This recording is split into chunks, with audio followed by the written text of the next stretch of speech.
जो 48 घंटे का अल्टीमेटम दे रहे हैं मुझे स्वीकार है और मैं आपसे निवेदन करता हूं, धमकी नहीं, तुम धमकी दे रहे हो, मैं निवेदन करता हूं। 2 करोड़ का चैलेंज किया है और समय और 2 करोड़ रुपए लेके बैठेंगे तो समय तारीख भी आप सुनिश्चित करेंगे क्या? उनके कहने वो ही निश्चित करेंगे, वो आप आने के लिए करेंगे, हम आने के लिए तैयार हैं। हमारा भी खुला चैलेंज है आपको कि आप कहां बैठना है, कौन से चैनलों के साथ बैठना है, हम तैयार हैं। जब अंधविश्वास का चीरहरण होने लगता है तो सवाल आ जाता है, आस्था पे सवाल नहीं, क्योंकि पतलून नंगी हो जाएगी। जो एक ब्राह्मण गोविंद राव जो मंत्री था उसके ऊपर क्या बोल रहा है, ये हमारी जूती के बराबर नहीं। इतना एक सर्वेश पांडे था, वो बीकानेर की सभा में बकवास कर रहा है कि ये 2-2 टके के लोग हमारे पैरों पर गिर के भीख मांगते हैं। के बयानबाजी से भाईचारा कहीं ना कहीं बिगड़ता हुआ नजर आएगा।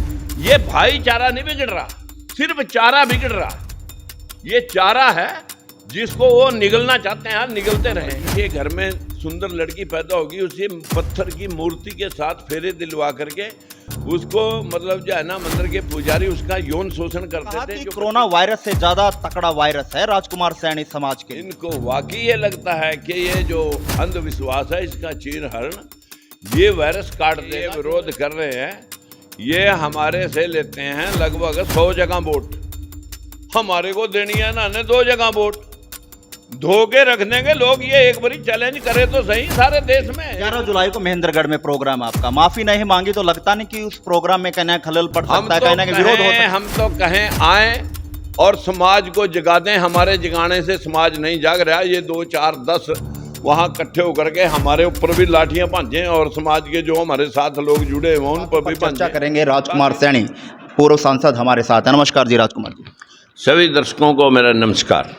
सांसद जी, पहला सवाल तो मेरा, जन्मदिन बहुत भव्य तरीके से मनाया, 5 घंटे जनता बैठी रही, विरोध हुआ, लेकिन 48 घंटे का जो है अल्टीमेट आपको मिला, क्या कुछ कहना चाहेंगे? पहला सवाल सीधा सा मेरा। सैनी समाज को भी अल्टीमेटम दिया, राजकुमार को भी 48 घंटे का अल्टीमेटम दिया, जिस पर मुझे कहना पड़ा कि भाई हम तो अंधविश्वास के खिलाफ, क्योंकि अंधविश्वास में बहुत लोग जेल में पड़े हैं। जो लोग अंधविश्वास फैलाकर इन धार्मिक स्थलों के ऊपर रेप और मतलब जो है ना जो भ्रष्टाचार और गंद पड़ा हुआ है, हम उसके ऊपर हमेशा टिप्पणी करते हैं। और बहुत सारे अभी दिल्ली के अंदर भी हुआ था और बहुत सारी जगहों पे इसी तरह के जघन्य कांड हुए। जो 48 घंटे का अल्टीमेटम दे रहे हैं मुझे स्वीकार है और मैं आपसे निवेदन करता हूं, धमकी नहीं, तुम धमकी दे रहे हो, मैं निवेदन करता हूं कि जितने चैनल और जितने शास्त्र की किताबें हैं तुम्हारी, सब लेकर के किस दिन कहां पर आप मुझे बुला रहे हैं, वामन मेश्राम जी को बुला रहे हैं, किन किन को आपने डिबेट में शामिल करना है, आई विल रेडी। मैं मतलब जो है ना मैं अच्छी तरह से जानता हूं कि हमें वामन मेश्राम 1 करोड़ का चैलेंज दे के गए थे, आपने 2 करोड़ का चैलेंज दिया, झूठे में हम पैसे भी साथ में लेकर के बैठेंगे। आप जो है एक बार हमें न्योता दें, कहाँ आना है। आपने खाली धमकी की बात नहीं है, हमारा भी खुला चैलेंज है आपको कि आप कहाँ बैठना है, कौन से चैनलों के साथ बैठना है, हम तैयार हैं। दूसरी बात, किसी बरादरी के ऊपर एक शब्द अगर साबित कर दें, चाहे वो जाट समाज की बात है, मैंने तब भी कहा था कि मेरी कोई प्रेस विज्ञप्ति, ये आरोप तो आप पर लगातार लगते रहे हैं, 35 से 1 का नारा ने दिया है। जब अंधविश्वास का चीरहरण होने लगता है तो सवाल आ जाता है, आस्था पे सवाल नहीं, क्योंकि पतलून नंगी हो जाएगी। आस्था का अगर खुलासा हो गया तो फिर आस्था पे सवाल नहीं होते, बस जो वो मान रहा, पूजिए विपर सकल गुणहीन, मत पूजिए सुध राज, सुन गुणों गुण सुमीन, कितने भी गुणों से संपूर्ण हो वो पूजनीय नहीं है। मेरा मोबाइल अंदर पड़ा, लीजिए उठा के। मैं आपको कुछ और दिखाना चाहता हूं। जो एक ब्राह्मण गोविंद राव जो मंत्री था उसके ऊपर क्या बोल रहा है, ये हमारी जूती के बराबर नहीं है। इसी तरह एक सर्वेश पांडे था, वो बीकानेर की सभा में बकवास कर रहा है कि ये 2-2 टके के लोग हमारे पैरों पर गिर के भीख मांगते थे। अरे भाई, जब तक भीख मांगते थे जब तक संविधान लागू नहीं हुआ था।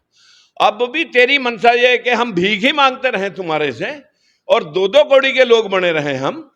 आज कौन कौन लोग हैं, 70% मेरिट आई थी दलित और पिछड़े की, जो ओम प्रकाश चौटाला ने डैमेज करके और उस लिस्ट में अपने लोग अपने चहेते लगाए थे और जिसकी 10 साल की सजा काटा। आपने भी पूरे देश के अंदर 25 हाई कोर्ट है, एक सुप्रीम कोर्ट है, क्यों नहीं लगाए हमारे जज? तब कहां आपका भाईचारा याद नहीं आता? सारे उसमें ऊपरली ऊंची जातियों के ही लोग क्यों हैं? हमारे देश में 25 हाई कोर्टों के अंदर कोई भी बैकवर्ड का आज तक एक भी जज नहीं है। जवाब दें आप। दूसरी बात, यूनिवर्सिटियों के अंदर लगभग 40-50 यूनिवर्सिटियां हैं, जवाब दें आप उसके बारे में। हमारे कितने वाइस चांसलर हैं, हमारे कितने प्रोफेसर एसोसिएट प्रोफेसर हैं? 1 अप्रैल 2018 तक तो एक भी नहीं लगा, अब जाके कहीं इक्का दुक्का कहीं कहीं। तो इसका जिम्मेवार सरकार हो सकती है, लेकिन समाज तो नहीं हो सकता। आपने कहा समाज नहीं हो सकता, सरकार किन समाजों की है? सरकार में कौन से समाज बैठे हैं? सरकार किन्होंने बना रखी है? हमारे लोग वहां है ही नहीं सरकारों में, तो इन लोगों को तब भाईचारा नहीं याद आता। बाहर विदेशों में कोई राजदूत हमारा आज तक नहीं गया। यूं मिलिट्री के अंदर कोई रेजिमेंट हमारे SC-BC के किसी चमार लोहार खान या किसी उसकी नहीं है, किसी की भी। हमारे देश के अंदर 800 MP बनते हैं, लोकसभा राज्यसभा। बताएं आप हमारे हिस्से के 52% जनसंख्या के कितने MP हैं और वो किस पार्टियों के गुलाम हैं? ऐसा आने वाला समय है, जो ये गूंगे बहरे लोग हमारे में से MP MLA आपने बना रखे हैं, ये हमारी दलाली करके आपको शक्ति दे रहे हैं। इन्हीं की वजह से एक कारवां लूटा है। एक दिन इनकी पिटाई लोग चौक चौराहों पे करेंगे। ऐसा वक्त आता जा रहा है, लोग जागरूक होते जा रहे हैं।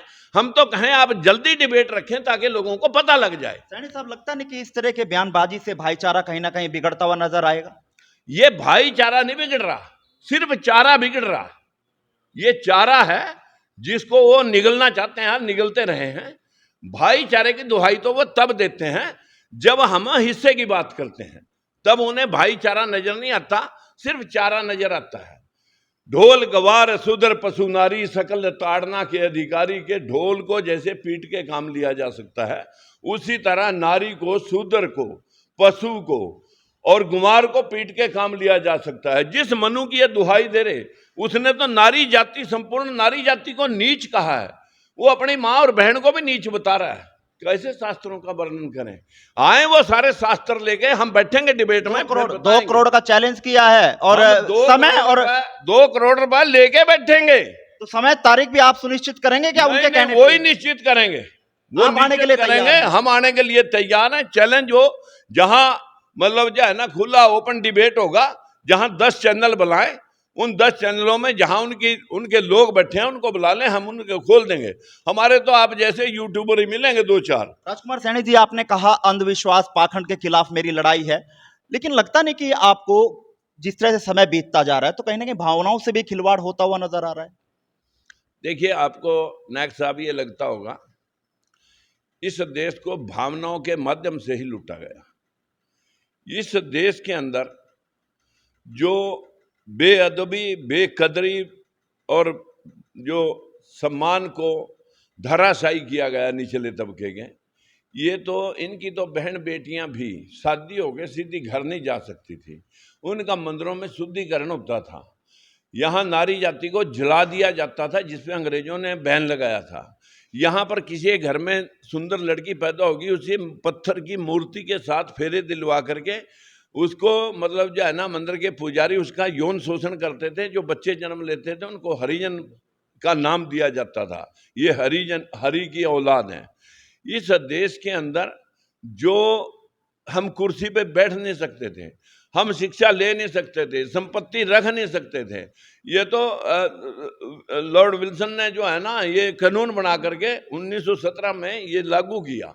हमारे देश के अंदर यही नहीं, इस देश में जो इन लोगों के जो और इससे भी निचला तबका था, उसके तो मुंह के आगे हांडी और पीछे झाड़ भी बंधे होते थे कि किसी स्वर्ण की पैड़ उसके ऊपर न पड़ जाए। ये व्यवस्था जो स्वर्ग नरक के सपने थे कि तुम जो भी कमाओ दान पुण्य कर दो स्वर्ग में चले जाओगे, ये जन्म तो तुम्हारा खराब हो गया, अगला जन्म ठीक कर लेना।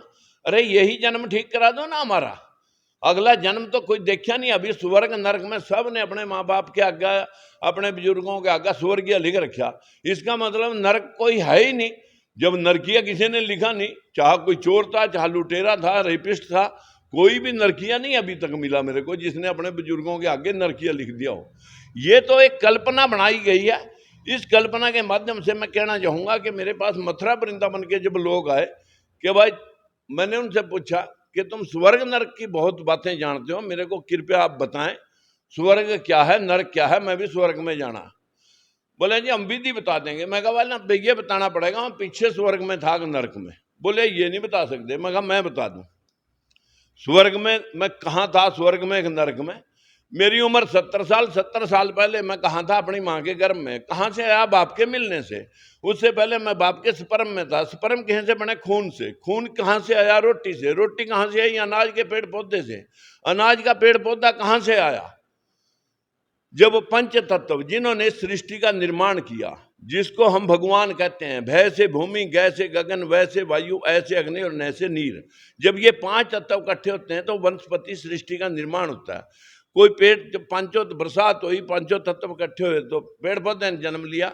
मैं पांचों तत्वों में था, पांचों तत्वों से पेड़ पौधे में आया, अनाज लगा, मेरे बाप ने खाया, खून बना, स्पर्म बने, मैं माँ बाप के मिलने से गर्भ में गया, पैदा है। जिस दिन मरूंगा सबसे पहले हवा निकल जाएगी, शरीर ठंडा हो जाएगा, मिट्टी मिट्टी में मिल, जिस हवा मिल गई, अग्नि अग्नि तत्व मिल गया, और जिसने जलाया दफनाया मिट्टी मिट्टी मिल गई, पानी पानी में मिल गया, पानी वाष्प बन गया, आसमान में उठ गया। क्या कहेंगे, पंच तत्व में विलीन हो गया।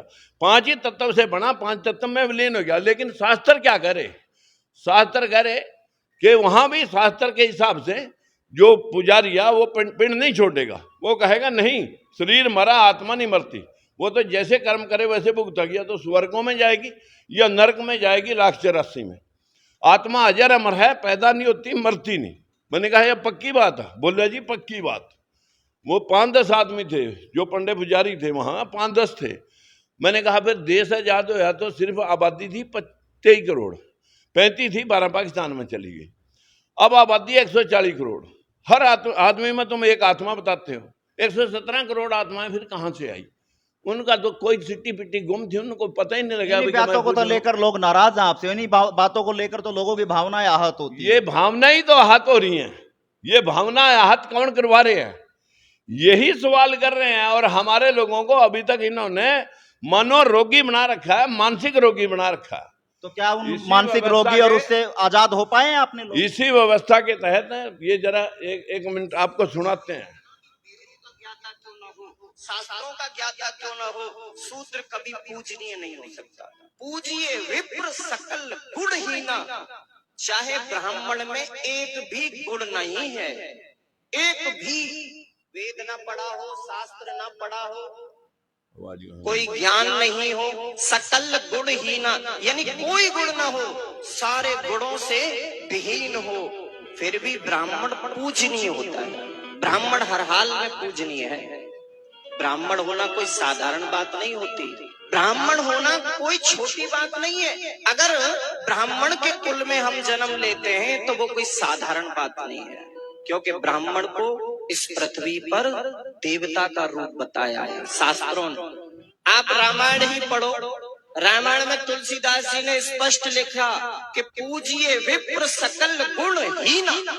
तुलसीदास जी क्या, अब बताइए कौन से ने जहाज बना दिए, कौन से ने लैपटॉप बना दिए, कौन से मोबाइल बना दिए, क्या आविष्कार इन्हें कर दिए कि ये देवता हैं। इन्होंने इस देश के अंदर जो मतलब अंधविश्वासी, यही कायदे लिखने वाले, यही शास्त्र लिखने वाले, यही पोथियां ग्रंथ शास्त्र लिखने वाले, और अपने शास्त्र में कुछ भी लिख लो, अब क्या रोक रहे? अब भी जो मानना है तो आपने तो शास्त्रों को चैलेंज कर दिया है। मैंने क्या कहा कि मैंने ये कहा कि तुम्हारे शास्त्र तुम्हारे लिखे, तुम मानो, हम कब रोक रहे तुम्हारे को।